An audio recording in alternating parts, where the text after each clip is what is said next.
Hey everybody, Preston Poulter here with Pocket Jacks Comics, and today talking about Daredevil. So I've been hearing a lot of good things about this comic book. I was more of a Spidey man growing up, but I do like, the Daredevil hero.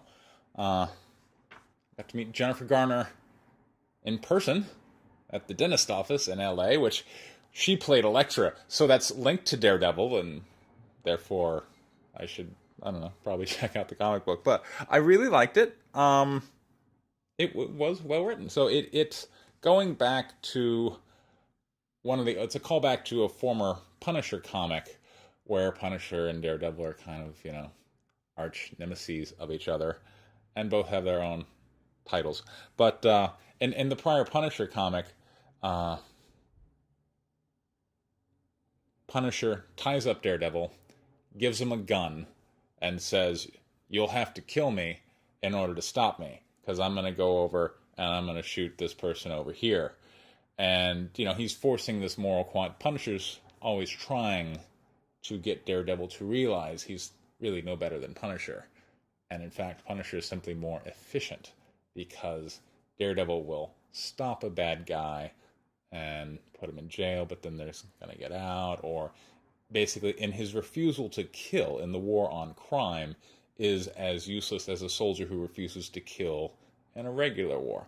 And so in that scene in the old Punisher comic, Daredevil has a gun. He sees that Punisher's going to kill somebody, and in his moment of desperation, Daredevil goes to kill Punisher with the pistol. But of course, this is all just psyops because, joke's on you, gun was unloaded. Now we're going to revisit that one in the current issue of Daredevil, where once again we have Daredevil tied up, and this time Punisher is going to kill someone. So here I guess in the prior comic, Daredevil got beaten up by Punisher, and so now we have Street Thug, and Punisher is just like, "What do you want me to do with this guy? Huh? What do you want me to do with him?" And they get in this big discussion, and they're both, look, it's a valid argument to make. There are merit to both sides. Yes, there is merit to killing in war.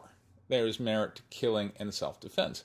But of course, where does that line get drawn? And Daredevil draws a very firm line, because he's a copy of Batman. I won't kill anybody.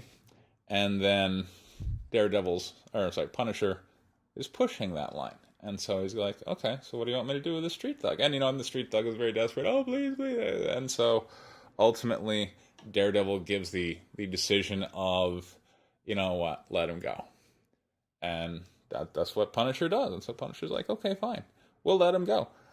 But then, again, in the continued psyops, Punisher had put a gun over there for Street Thug to pick up and then attempt to kill them, but, Punisher's like, joke's on you. Boom.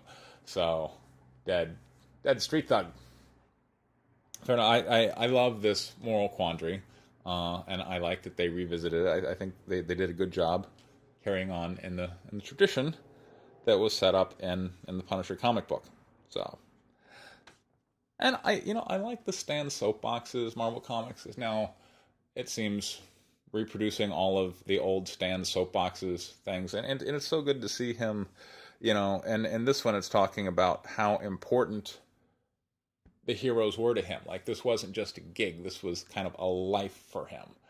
And I gotta say that's a bold choice on Marvel's part, because the culture war currently raging on, there are people who just, when we're putting out social justice-y titles like Border Town, for instance, and this offends people, it's just a comic book. Well, you know what?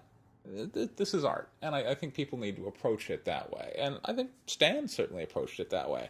And Stan, being an excellent carnival barker, kind of shows us that in order to be a successful artist, you need to be a good salesperson. So those two things existed very well in Stan. Hats off to him. So I was glad to see that. And so, all right, so after we have dead Street Thug, then Daredevil decides, boom, I'm busting out of here, and just beats the stuffing out of Punisher, and a pretty nice cinematic scene, complete with getting some guns. Like, look at you, Daredevil. you got some gun, of course, Punisher's t-shirt is Kevlar based, but he's kind of down, and he, Daredevil calls forth the paddy wagon, and Punisher gets arrested. But then at the end, we're left with Daredevil wearing Punisher's shirt. All right. I'm not sure. I'm not sure the significance there. I mean, I don't know. But one excuse could be, well, he didn't want to swing around town shirtless.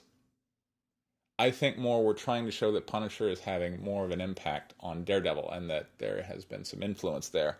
And, look, I want to see what happens next issue. I want to see where this moral quandary goes.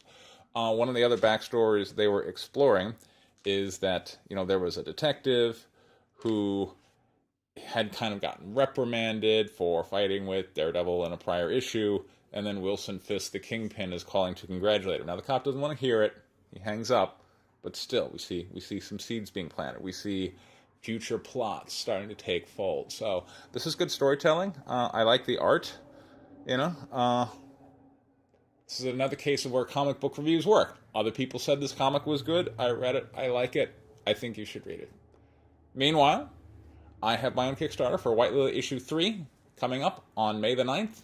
There will be a link for that down in the description. Thank you very much for your time. Take care.